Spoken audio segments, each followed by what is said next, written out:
Dobrý den, vítáme vás ve světě kvalitního podzimu života a služeb KPŽ. Dvou organizací, které již více než 10 let pomáhají lidem, kteří si sami pomoct nemohou. Tento příběh je o nás. O lidech, kteří pečují. O lidech, kteří rozvážejí obědy. O lidech, kteří se nebojí každodenní reality stáří, nemoci nebo osamění. A také o obcích.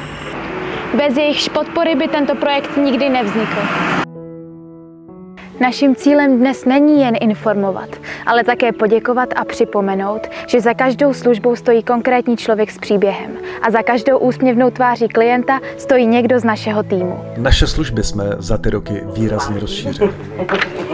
Tak, dobrou chuť. Děkuji. Vytvořili jsme mnoho doplňkových projektů, které dnes pomáhají dalším stovkám lidí, jako dozor ve školním autobusu, půjčovna kompenzačních pomůcek, úklidové služby v režimu náhradního plnění, senior transport pro přepravu seniorů, rozvoz potravin z potravinových bank a také rozvoz obědů.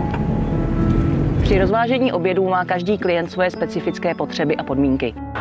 Někdy jídlo předáváme osobně. Na zahradu. Litra, no. Ať se na mě těší. Já jim vzkážu. Díky.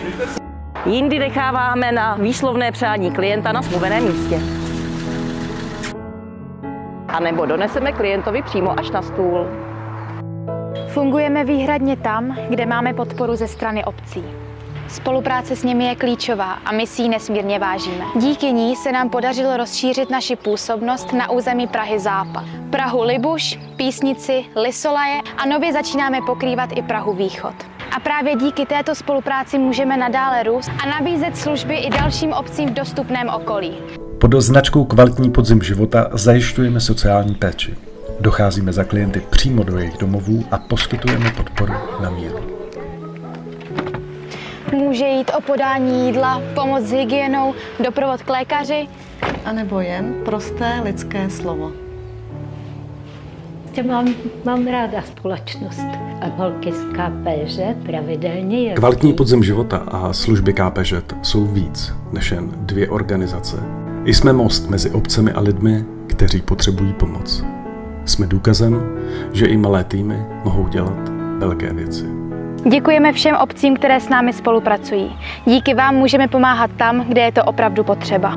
Naší největší podporou je Středočeský kraj, hlavní město Praha a místní obecní úřady, které s námi dlouhodobě spolupracují. Děkujeme také našim dárcům a nadacím, především EP Group, nadaci Olgy Havlové a dalším, které uvedeme v závěrečných titulcích. Děkujeme, že jste se dívali. Děkujeme za každou podporu a pokud máte zájem o spolupráci nebo pomoc, ozvěte se. Společně toho zvládneme víc.